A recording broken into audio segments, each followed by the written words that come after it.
welcome to the At Peace Parents podcast. I'm Casey, and I'm here to empower you in your decision-making as a parent of a demand-avoidant child. My goal is to share insights that will generate aha moments and support your connection with your child. I'm a mom of two amazing little boys, one of whom is PDA, and I've worked with hundreds of parents just like you to teach them how to lead their child out of burnout and find the clarity, peace, and sense of community they need.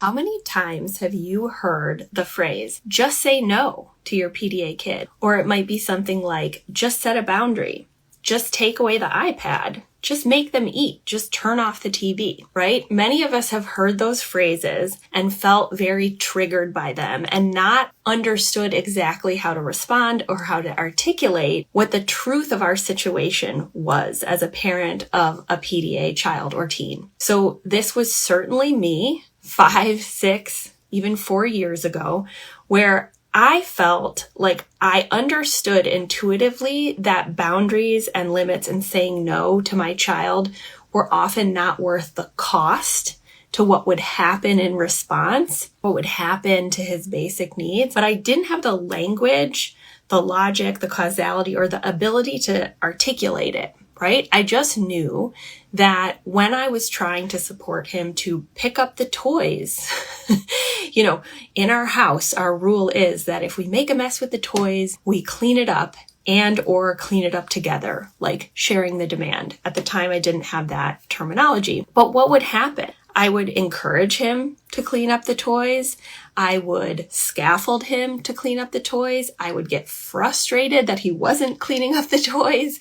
And then I would pressure him to clean up the toys. And then I would, threaten like taking things away. I would make him sit there. I would do all the things that I was told to do, right?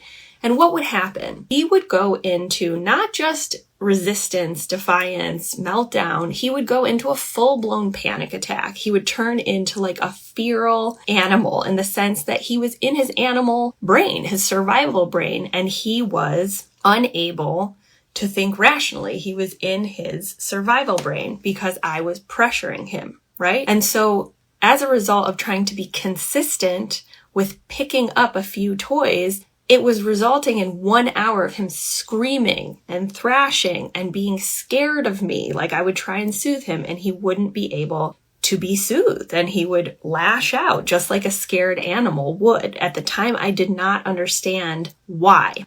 It would also, I would observe, okay, I'm trying to make him pick up the toys.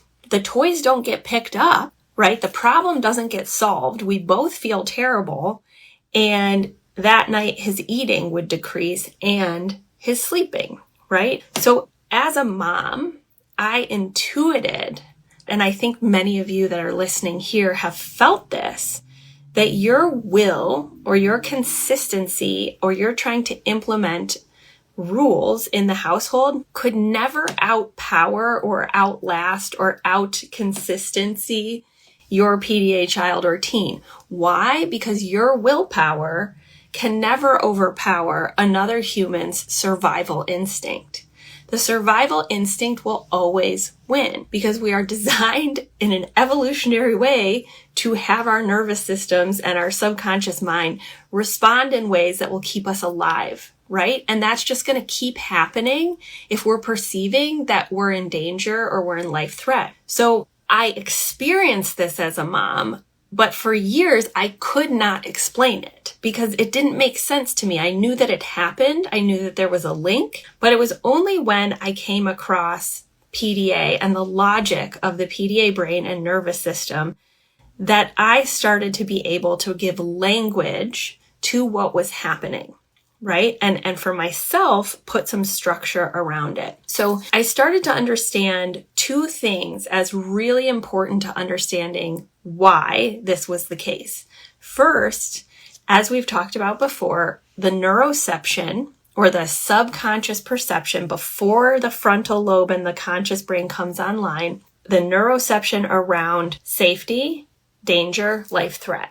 And for the PDAer, on a subconscious level, before the rational brain kicks on, there's the perception of threat anytime there's a loss of autonomy, freedom, and choice, and or the sensation that someone or something is putting themselves above the PDAer. So what's happening when I'm trying to make my son clean up toys without this knowledge? I am initially signaling to him by being above him, telling him what to do, and removing his autonomy or choice around picking up the toys. I'm signaling to his survival brain, hey, danger, danger, right? And that's subconscious. He's not aware of it. And it's happening before the rational thought kicks in, especially for a young child.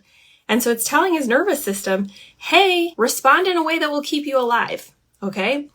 You have the mobilization, fight, flight, or what looks like defiance. Then, what does the parent like me do who tries to follow the rules and tries to do everything right?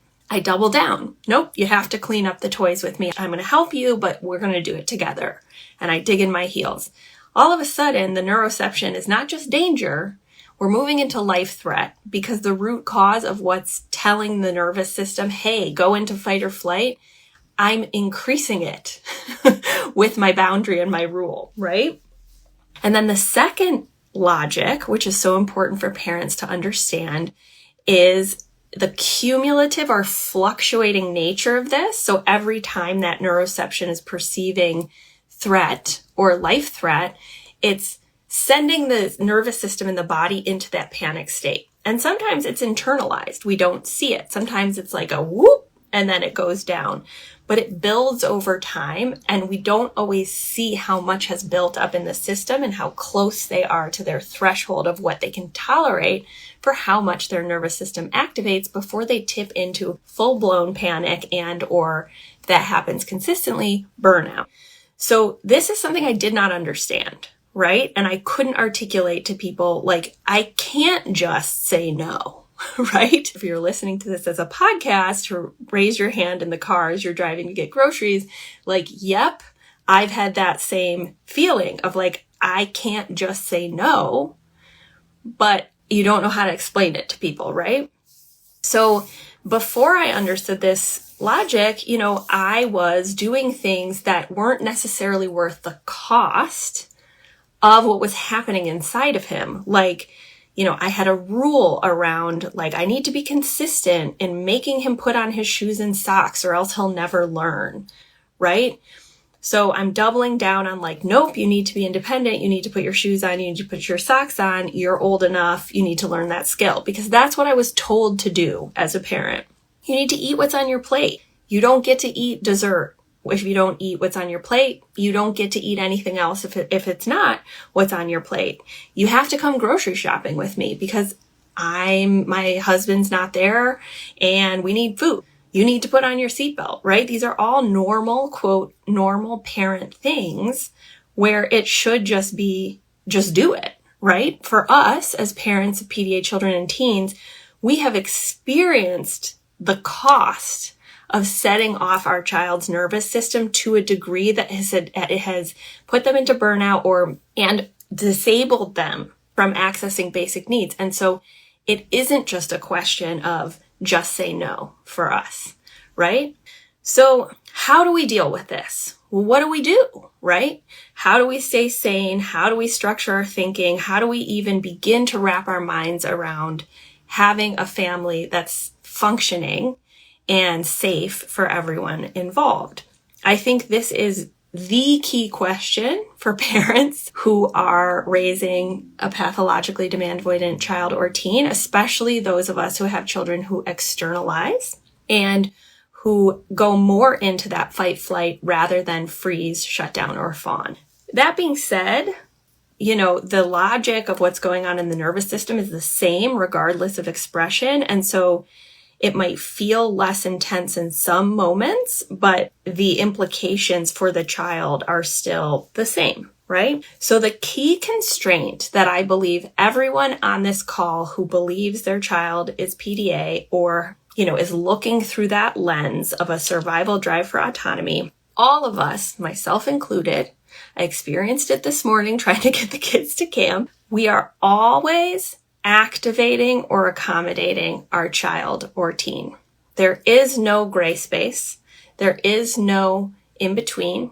There is no yellow zone. Okay? This is specific to PDA children and teens from my perspective. And this is what makes it unique from a child, parenting a child who is ADHD or autistic or some other neurotype that doesn't have this specific constraint. Okay? So if we're always activating or accommodating them, if no matter what we do, we're always facing this constraint, how do we make sense of our lives? Right? So I want to talk about 4 ways of thinking about and understanding boundaries, the 4 misconceptions that I had when I first started this journey, and how you might start using this lens and way of thinking to answer your own questions about what I call the 3 S's: screens, siblings, school, and then, violence or setting boundaries around aggression and equalizing behavior. Equalizing behavior meaning the behavioral expression of the disability when a child or teen perceives threat and they are behaving in a way that's controlling, manipulative, critical, destructive to another safe nervous system or towards themselves. So for an internalized PDAer, this might look like self-harm, self-loathing, breaking one's own things. Okay, so here are the 4 misconceptions and how we can start to think about them a little bit differently. And again, when I started this journey, I did not understand the nuance around boundaries, and it felt very easy to drop into the oh my God, this is anarchy, this is chaos, I can never set a boundary, I can never do anything to stop my child's behavior, etc. Okay, so the 4 misconceptions are: first, boundaries are the same exact thing as rules. Second, you can never set boundaries with a PDA child or teen. 3, boundaries are static and must not change over time or in the moment. And 4, there is a boundary strategy that someone on this earth has. Maybe it's me. I'm going to tell you it's not me because I don't have it. There is a boundary strategy that will get rid of or fix or solve the activation, the equalizing, and the neuroception of the PDA around the boundary. What do I mean by that? This is the main place parents get stuck. So I'm going to talk about this last, but it's the idea that there is a fix or a solution out there from an expert that if you apply this script, if you apply this way of doing things, if you do this accommodation this way, then you can set a boundary without activating the nervous system of the PDA. I do not believe that exists, and this is part of radical acceptance. That doesn't mean we can't work towards solutions and creating a window and ways of doing things. It just means we have to radically accept at the foundation that the root cause of what sets off the nervous system is the neuroception around lack of freedom and choice and autonomy, which is often what a boundary does. It prevents someone from having autonomy and or putting oneself above another person, which when one decides to set a boundary, it's going to be perceived by the PDA brain as threatening because it is you deciding and not them. Okay? So let's talk about the first one. Boundaries are the same as rules. So I've done an entire podcast on this one, so I'm not going to go as in depth, but I want to give you guys some examples to illustrate how to think about this. So the way I think about rules, and feel free to disagree, but I'm trying to give you guys clarity in your thinking and structure around it, and this is what's worked for me to make sense of the chaos. Rules are a set of laws or norms or things that are expected of other people. Okay? So they're set we pick up toys in our house. We tie our own shoes. We don't swear at our brother, right?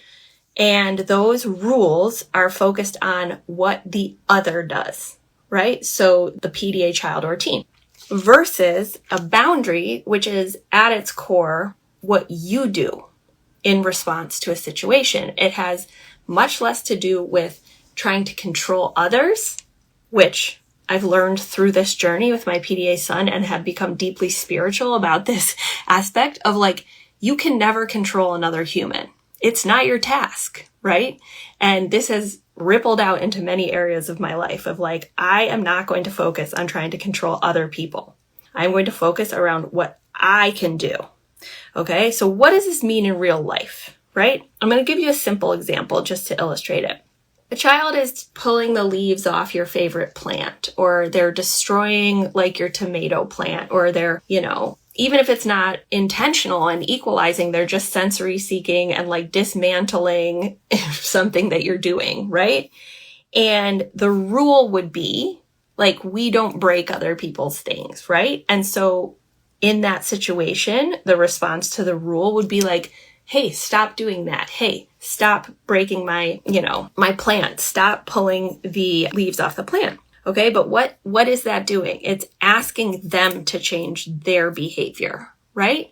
And what do we know sets off the nervous system of the PDAer is when we are above them, telling them to do something, and they don't have freedom and choice, okay?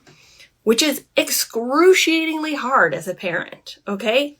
How do we parent without being able to stop things that are destructive or to put them in their seatbelt or to prevent them from harming other people? This is the question, right? So we start to switch into the logic of the boundary, which is, okay, I'm going to refrain from saying stop doing that and trying and getting angry that they're not changing their behavior because they're getting activated and they're probably doubling down on pulling off those leaves of the plant, and you're watching it and getting mad. So what you can do is what's under your control, which is you pick up the plant and you move it. And maybe, you have to like get rid of the plant, and that's a cost. That's a trade-off, right? This is a simple, low stakes example. I know that you guys have much bigger fish to fry than plants, but I am illustrating this logic for you. Okay, so let me give you another example of how these are different. In our home, we have the boundary or the value of you can't hurt other people emotionally, physically, psychologically, spiritually. Versus a rule, which would be you can't hit people, you can't call people stupid, you can't swear at people, you can't destroy their things, etc. This is where the nuance comes in, right? My son, especially when he was in burnout and more activated, and even on some days when he has big cumulative nervous system activation, he did call me stupid, okay? My value is you can't hurt someone else. It doesn't hurt me that he's calling me stupid because I understand the logic of his nervous system. I believe with every cell in my being, it is not under his conscious control. It is an expression of his disability. And so for me, it's not harm. And so I don't necessarily set a boundary because I cognitively know that this is data. This is his nervous system. He has a nervous system disability. I let it go. Right? He's not in his thinking brain, so I'm not worried about like him learning to do this is appropriate.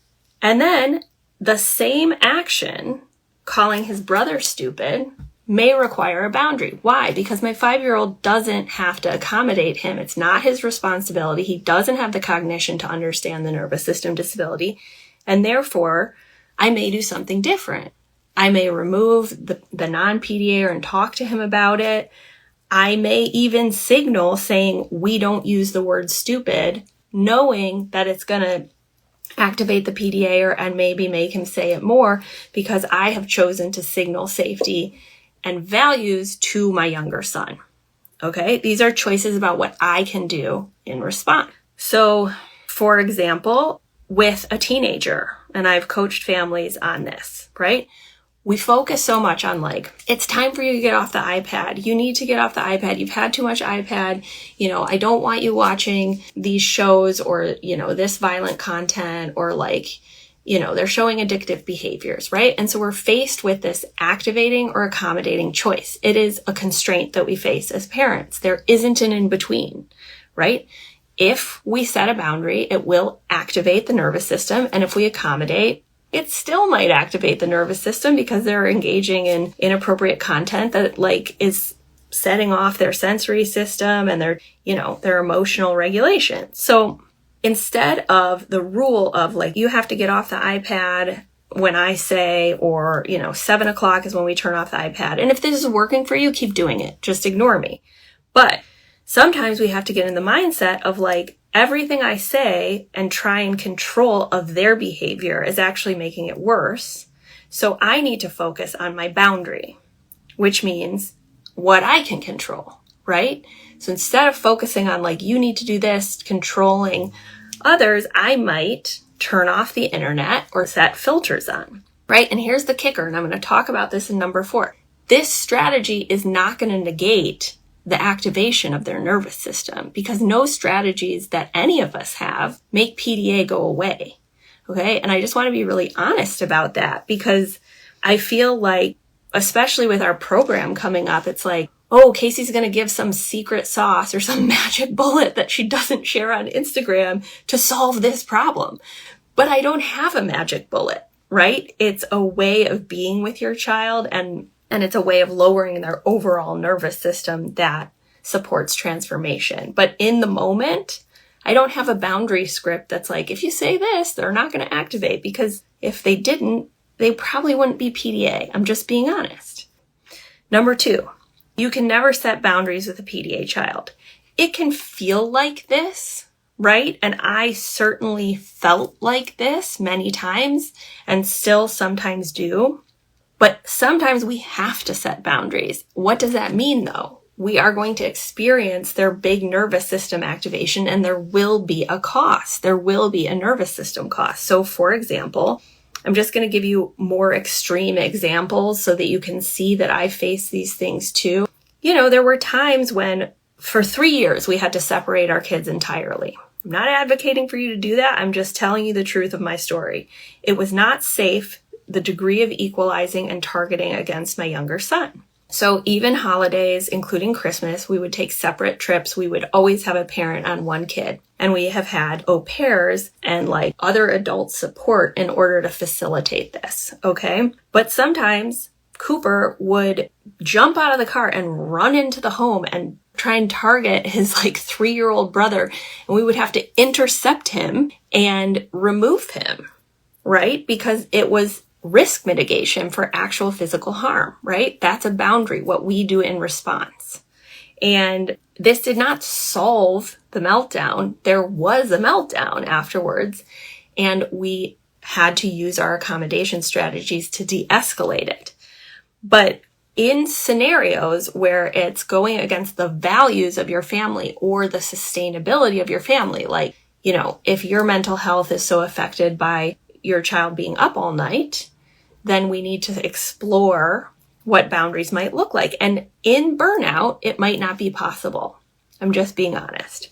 The third misconception is that boundaries must be static and can never change over time or in the moment. Okay. And where does this misconception come from? It comes from all parenting advice. Except for the PDA space, I'm not really sure where there's not this logic, where like if you set a boundary or have a rule, you have to keep it. You have to keep it consistent and you have to keep it in the moment, because if you don't, you're not going to signal to your child that they're safe.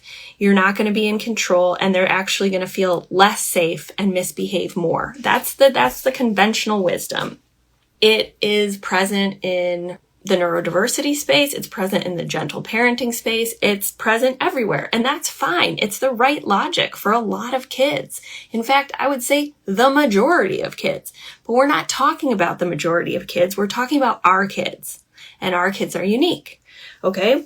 So we have to confront this implicit bias towards this idea of like, if you're not consistent and you don't double down, and if you in the moment are like, okay, fine, like I'm not going to hold this boundary, then you are not going to be creating a situation of growth, learning, safety, etc. for your child. Okay. So this is a hard one. So just think about all the logic in education, in therapy, in parenting that is going to back this up, this conventional wisdom. And I'm going to talk about a different logic, and it's going to go against it. And you're going to be like, okay, I kind of get that, but like, I don't know if I can do it. And it's normal. Like I felt the same way. But here's the logic of why it's okay to have movable boundaries and boundaries that change. There's 2 ways to think about it. 1, think about it as over time, boundaries will change as your child or teen comes out of burnout and develops more of a window of tolerance, has created some new neural pathways back to the thinking brain with your help, and you have a different relationship that's not based on compliance and authority. The types of boundaries that you're holding in burnout, when you are just starting this journey, when you're relearning how to be with your child, and you haven't yet created that felt safety in the home, those are going to look really different than 3 years out, than 1 year out, than 3 years out, than 5 years out. Okay? So a term I like to draw on or borrow from the literature on trauma and from Dr. Bruce Perry is the term neurosequential.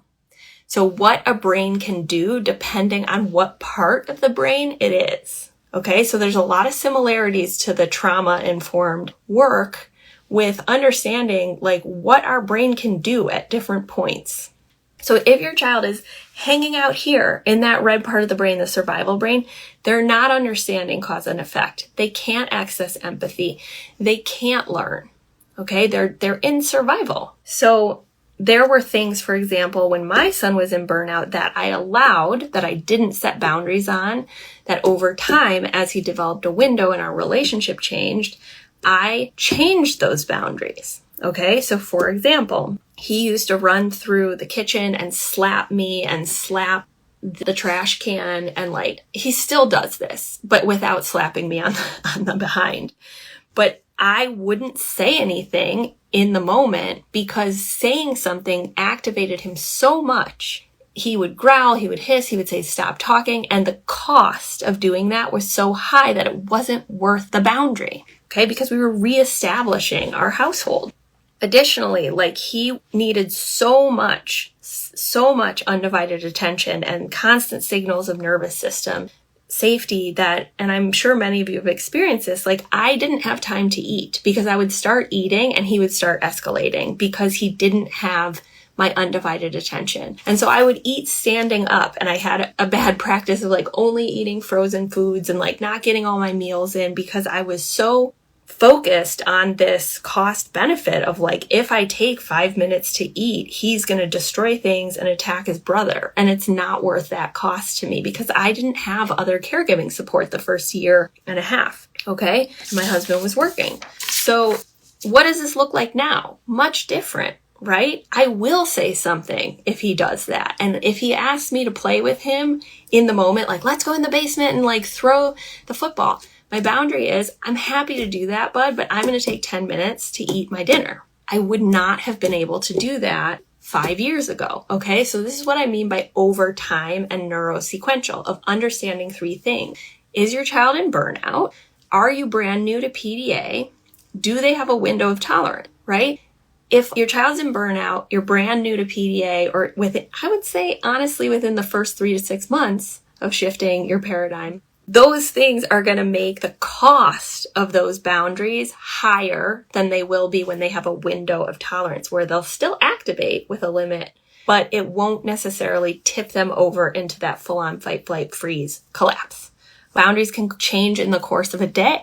Why is this important? Because what happens in a day, whether or not you're there, will determine how close they are to their threshold of tolerance. So if my son, most of the days he goes to camp, he's accommodated, he knows the teacher, he knows the kids, he has his service dog, he's doing special interests and sensory intense things, he has a good day. I expect him to brush his teeth at night, right? I ask him potentially to hang up a towel after his bath where he throws it on the ground. If he comes in and like drops Twix wrappers, I'm going to be like, can you please pick up the Twix wrapper?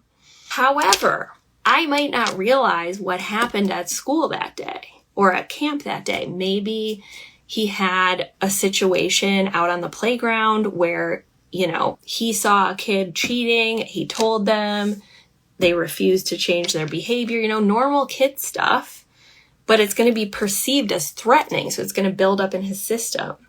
Maybe he didn't get to go first in line. Maybe he was told to do something that he didn't want to do.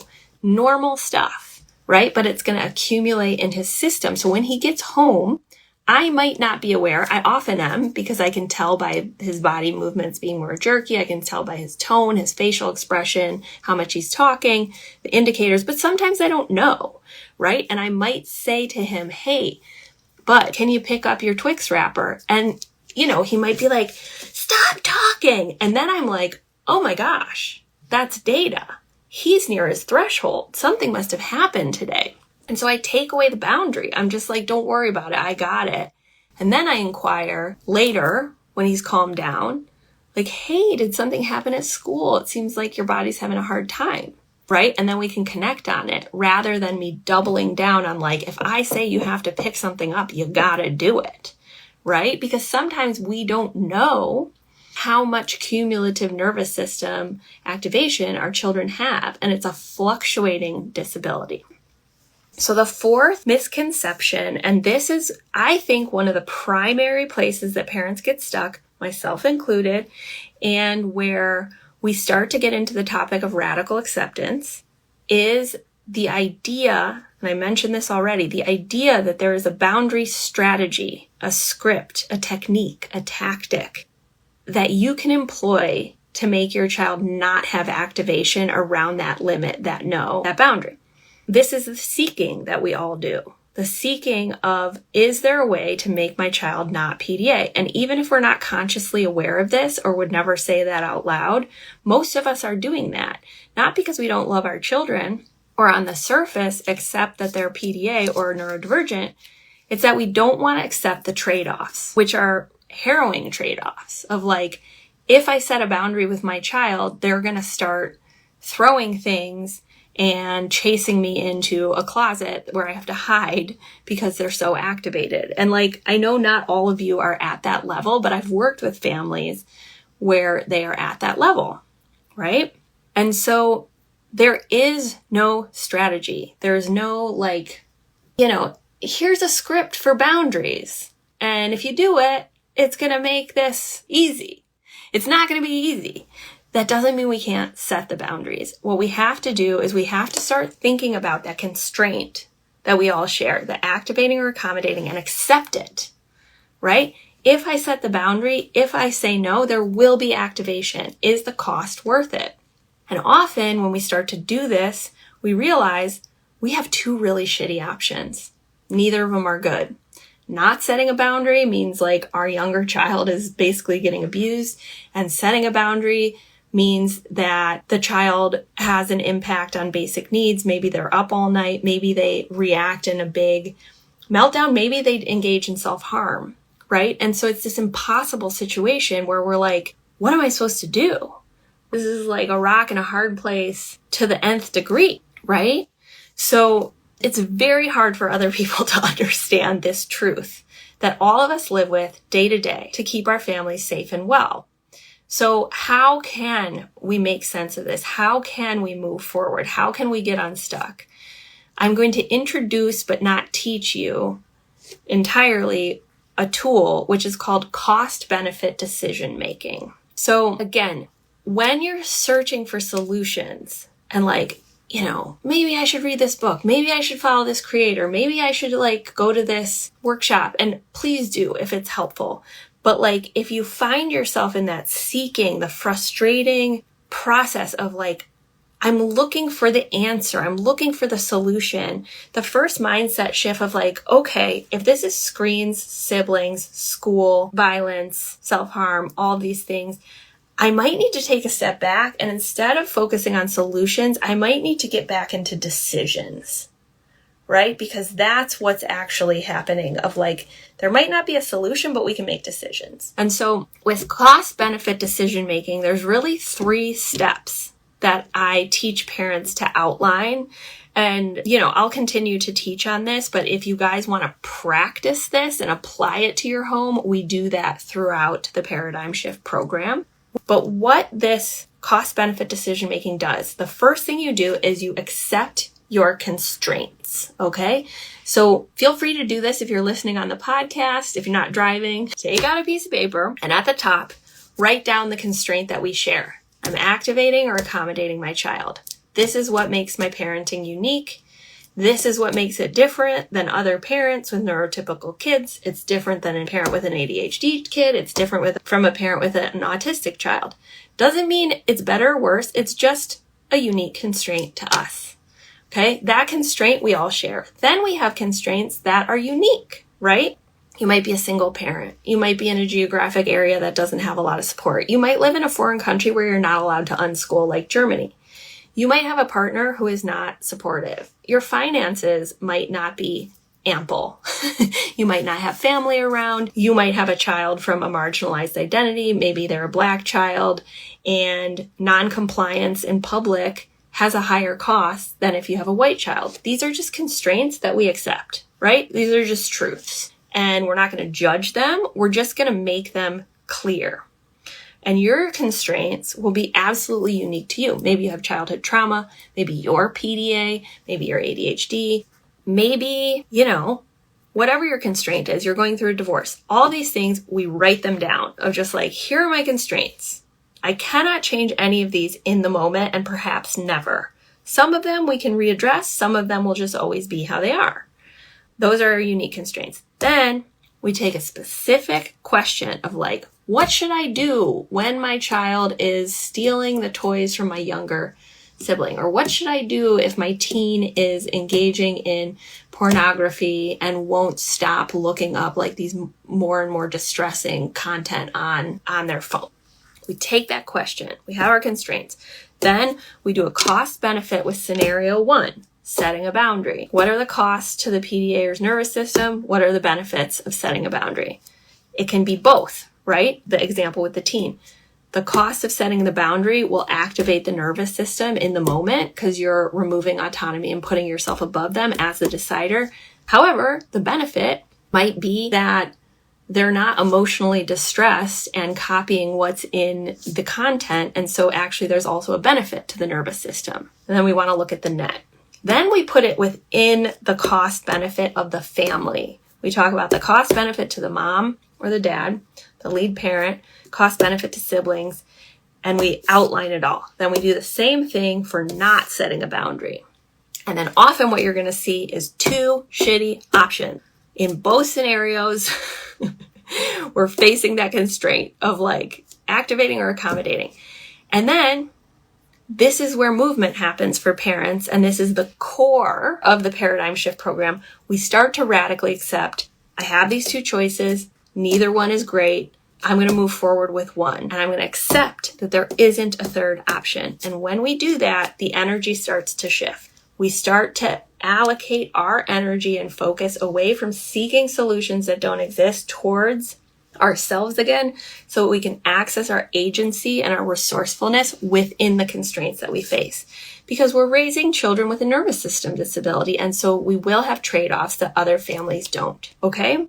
So this is the way I conceptualize boundaries in order to make sense of what feels like chaos for many of us parents of PDAers. So if you are someone who would like to join a live program to practice all of this stuff with your situation and real people helping you, me included, I want to invite you to think about joining the Paradigm Shift program. We run it 3 times a year.